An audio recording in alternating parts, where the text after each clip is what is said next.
Next हमारे पास आने वाला है वो है न्यूक्लियर रिएक्शंस, और ये आखिरी टॉपिक है इस चैप्टर का। ठीक है, न्यूक्लियर रिएक्शंस कितने टाइप की होती है? दो टाइप की, एक होता है न्यूक्लियर फ्यूजन, एक होता है न्यूक्लियर फिजन। फिजन का मतलब ब्रेक होना, स्प्लिट होना, फ्यूजन का मतलब कंबाइन होना। और डेफिनेशन बहुत आसान है। और सबसे पहले हम बात करते हैं न्यूक्लियर फ्यूजन की। न्यूक्लियर फ्यूजन क्या होने वाला है? अगर आप देखोगे, the process of combining up to lighter nuclei to form a heavy nucleus. देखो, छोटा जो होता है ना न्यूक्लियस, उसको न्यूक्लियाई बोलते हैं, और ज्यादा बड़ा होता है तो उसको हम न्यूक्लियस बोल देते हैं। ठीक है, तो the process of combining up of two lighter nuclei to form a heavy nucleus with the release of large amount of energy is called nuclear fusion। Nuclear fusion क्या होगा कि दो, यहां पे अगर मैं इसकी एग्जांपल की बात करूं, रिएक्शंस की बात करूं इसकी, तो क्या रिएक्शन आने वाली है? बहुत सारी है, कोई भी एक दो याद कर लो। या तो मैंने अभी पीछे बताई थी हाइड्रोजन H12H12, या फिर ये ले लो लिथियम 37 को हम क्या करेंगे? H11 दे देंगे। तो यहां पे आपके पास क्या बनने वाला है? हीलियम बनने वाला है 2 4। बट कितने हीलियम बनेंगे? 2। तो यहां पे हम क्या करेंगे? 2 से मल्टीप्लाई कर देंगे, ये 2 हीलियम, और प्लस क्या होने वाला है? Large amount of energy release होने वाली है। क्या आपके पास ये दोनों क्या हो गए? कंबाइन होके हीलियम बना देंगे। क्लियर है? सेकेंड हमारे पास आने वाला है न्यूक्लियर फिजन्स। न्यूक्लियर फिजन क्या होंगे? इसके अंदर एक हेवी न्यूक्लियस क्या होगा? स्प्लिट होगा 2 और मोर स्मॉलर न्यूक्लियाई के अंदर with the release of large amount of energy. The process of splitting up a heavy nucleus into 2 or more lighter nuclei with the release of large amount of energy called nuclear fission। आया समझ में? Smaller nuclei combine होंगे, heavy nucleus बनाएंगे, energy release करेंगे। Fusion fission, heavy nucleus क्या होगा? 2 और मोर smaller nuclei के अंदर क्या होगा? स्प्लिट हो जाएगा और एनर्जी रिलीज करेगा। न्यूक्लियर फिजन, कंबाइन होने में भी एनर्जी आ रही है, स्प्लिट होने में भी एनर्जी आ रही है। दोनों में से ज्यादा किसमें एनर्जी होती है? ज्यादा एनर्जी होती है फ्यूजन में।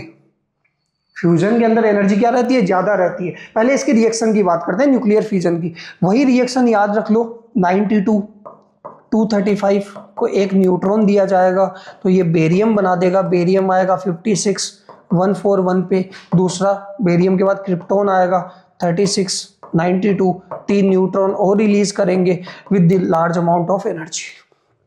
एनर्जी को हम क्यों लिखते हैं यहाँ, कैपिटल क्यू। क्लियर है? ये आपके पास न्यूक्लियर फ्यूजन। आगे देखो, in fusion reaction the energy release more as compare to fusion, कि फ्यूजन के कंपैरिजन में फ्यूजन में ज्यादा एनर्जी रिलीज होती है। बताओ, क्लियर है? आगे हमें बात करना है types of nuclear fusion. Nuclear fusion कितने टाइप के होते हैं? 2 टाइप के। भाई यूरेनियम है, यूरेनियम क्या होगा? स्प्लिट होगा, एनर्जी रिलीज करेगा। तो देखो, 2 तरीके से यूज लिया जाता है, या तो न्यूक्लियर बॉम्ब बनाया जाता है या फिर न्यूक्लियर रिएक्टर।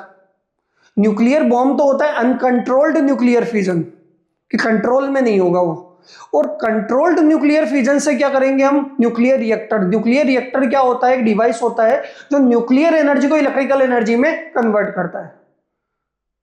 इंडिया के अंदर भी बहुत सारे न्यूक्लियर प्लांट्स है, 25-26 प्लांट्स है ऑलमोस्ट। तो वो ना, क्या नाम है, क्या कर रहे हैं? न्यूक्लियर एनर्जी को इलेक्ट्रिकल एनर्जी यानी इलेक्ट्रिसिटी बना रहे हैं। ठीक है, तो वो न्यूक्लियर रिएक्टर है। और एक है अनकंट्रोल्ड, वो न्यूक्लियर बॉम्ब में आएगा। तो सबसे पहले हमारे पास आने वाला है टाइप्स के अंदर 2 टाइप के होते हैं। पहला है अनकंट्रोल्ड न्यूक्लियर फ्यूजन। ठीक है, क्या बनाते हैं इससे? Nuclear bomb. हम सिर्फ रिएक्शन समझेंगे कैसे अनकंट्रोल्ड होता है। तो यहां से अगर आप देखोगे, मैंने कहा कि आपके पास एक यूरेनियम है, इस यूरेनियम को हम क्या करेंगे? एक न्यूट्रॉन प्रोवाइड कराएंगे। यूरेनियम कितना है? मान लो 1 ग्राम है। 1 ग्राम कम लग रहा है? बहुत सारे नंबर ऑफ एटम्स है। कैसे निकालते हो नंबर ऑफ एटम्स? ऐसे निकालेंगे, देखना। आपके पास गिवन मास है 1 ग्राम। यूरेनियम का मोलर मास अगर मैं 235 की बात करूं तो 235 आइसोटोप। ठीक है, तो यहाँ पे 1 ग्राम अपॉन में गिवन मास अपॉन में मोलर मास, और मल्टीप्लाई में एवोगैड्रो नंबर कितना? 0.6.023 इंटू 10 की पावर 23। 10 की पावर 23, इतने नंबर ऑफ एटम्स है 1 ग्राम के अंदर। मुझे तो 1 एटम चाहिए सिर्फ रिएक्ट करवाने के लिए स्टार्टिंग में। ठीक है, मान लो 1000 एटम पड़े हैं, आपने एक के साथ रिएक्ट, आपने न्यूट्रॉन दिया, एक के साथ रिएक्ट करेगा, 999 बच जाएंगे आपके पास। ये एक के साथ रिएक्ट करके यहां पे देखना क्या बनाएगा? एक बेरियम बनाएगा, यहां पे क्या बनाएगा? क्रिप्टॉन बनाएगा, और उसके साथ साथ 3 न्यूट्रॉन और रिलीज करेगा, N01 N01 N01। करेगा और large amount of energy release करेगा। अब यहां पे अगर आप देखोगे ये 3 न्यूट्रॉन, क्योंकि एक एटम के साथ रिएक्ट हुआ था ना 999 तो बच गए, 3 के साथ और रिएक्ट करेंगे बच्चों। तो ये 3 बचे हुए में से 3 के साथ 3 यूरेनियम के साथ ऐसे रिएक्ट करेंगे, तो ये ऐसे रिएक्ट करके यहां पे देखना ये अपना बेरियम क्रिप्टॉन बनाएगा, 3 न्यूट्रॉन ये रिलीज करेगा, ये 3 न्यूट्रॉन ये रिलीज करेगा, 3 न्यूट्रॉन ये रिलीज करेगा। तो ऐसे करते करते कितने न्यूट्रॉन, 9 न्यूट्रॉन निकलेंगे, वो 9 के साथ रिएक्ट करेंगे। वो 9 क्या करेंगे, अपने 333 न्यूट्रॉन रिलीज करेंगे। भाई यहां पे 3 टाइम्स एनर्जी रिलीज हो गई। फिर वो 9 क्या करेंगे, 9 के साथ रिएक्ट करेंगे तो 9 टाइम्स एनर्जी, ठीक है, और 27 न्यूट्रॉन और रिलीज हो जाएंगे, वो 27 फर्दर आगे करने वाले हैं। तो ऐसे अनकंट्रोल्ड वे के अंदर एक्सपोनेंशियली ग्रोथ होगी, इंक्रीमेंट होने वाला है। आया समझ में? ये अनकंट्रोल्ड न्यूक्लियर फ्यूजन। कंट्रोल्ड के अंदर हम क्या करते हैं, न्यूक्लियर रिएक्टर में यूज किया जाता है।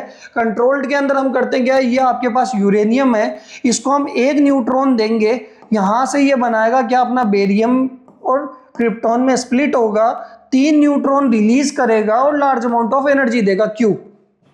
इन 3 न्यूट्रॉन में से हम क्या करेंगे, इन 2 को एब्जॉर्ब करवा देंगे,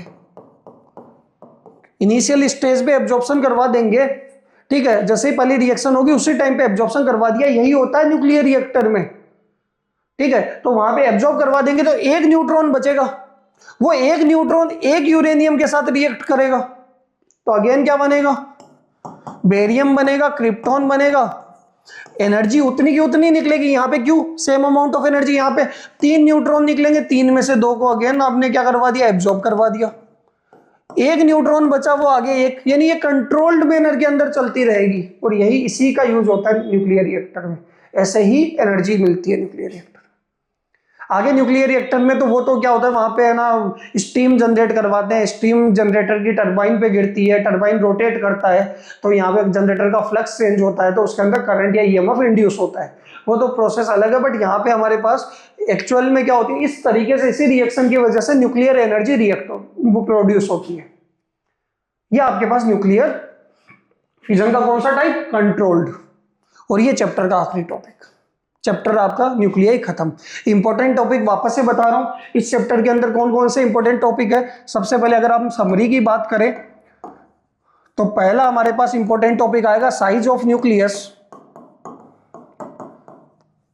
साइज ऑफ न्यूक्लियस पढ़ो, R = R0 A⁻⁴ या फिर 2 एलिमेंट आ जाए तो R1/R2 बराबर कितना हो जाएगा, आपके पास A1/A2 की पावर कितनी हो जाएगी, 1/3। ये रेडियस का रेशियो आ गया। सेकंड आपके पास न्यूक्लियर डेंसिटी, न्यूक्लियर डेंसिटी का रेशियो, कोई भी 2 एलिमेंट आ जाए, न्यूक्लियर डेंसिटी का रेशियो क्या आएगा, 1:1 आएगा। तीसरा हमारे पास है बाइंडिंग एनर्जी। क्या है, बाइंडिंग एनर्जी। बाइंडिंग एनर्जी के अंदर अगर आप देखोगे तो इसका फॉर्मूला EB बराबर आपके पास होगा ΔM × 931.5 मेगा EB, या 931 भी ले सकते हो। और ΔM कैसे निकालोगे, तो वो होने वाला है सारे प्रोटॉन्स का मास प्लस सारे न्यूट्रॉन्स का मास, ये तो एक्चुअल मास आएगा, और माइनस क्या करेंगे, एक्सपेरिमेंटल मास। क्लियर है। बाइंडिंग एनर्जी के बाद आता है बाइंडिंग एनर्जी पर न्यूक्लियन, तो वो होगी टोटल बाइंडिंग एनर्जी को टोटल नंबर ऑफ न्यूक्लियन से, मतलब एटॉमिक मास से डिवाइड कर दो, EBN आ जाएगी, ये भी मेगा EV में आएगी। फिर binding energy per nucleon curve था। और फिर इंपॉर्टेंट टॉपिक हमारे पास क्या है, न्यूक्लियर फोर्स, ये भी लिख देता हूं, बाइंडिंग एनर्जी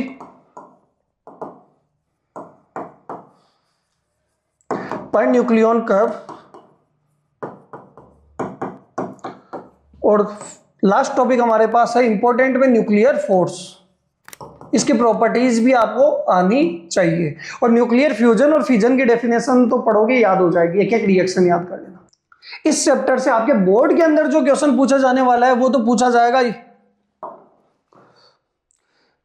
एंड इस चैप्टर से बोर्ड के अंदर जो क्वेश्चन पूछा जाने वाला है वो सबसे पहला टॉपिक है साइज ऑफ न्यूक्लियस पे पूछा जा सकता है, ये फॉर्मूला आपको पता होना चाहिए। न्यूक्लियर डेंसिटी का MCQ आ सकता है, या फिर so that nuclear density is independent to atomic mass, यानी इसका पूरा डेरिवेशन। और थर्ड आपके पास मोस्ट इंपॉर्टेंट है बाइंडिंग एनर्जी या बाइंडिंग एनर्जी पर न्यूक्लियन, दोनों एक ही चीज है, ठीक है। इन पे क्वेश्चन आ सकता है, या 1 मार्क के अंदर आपको न्यूक्लियर फोर्स या उसकी प्रॉपर्टीज भी पूछ सकता है।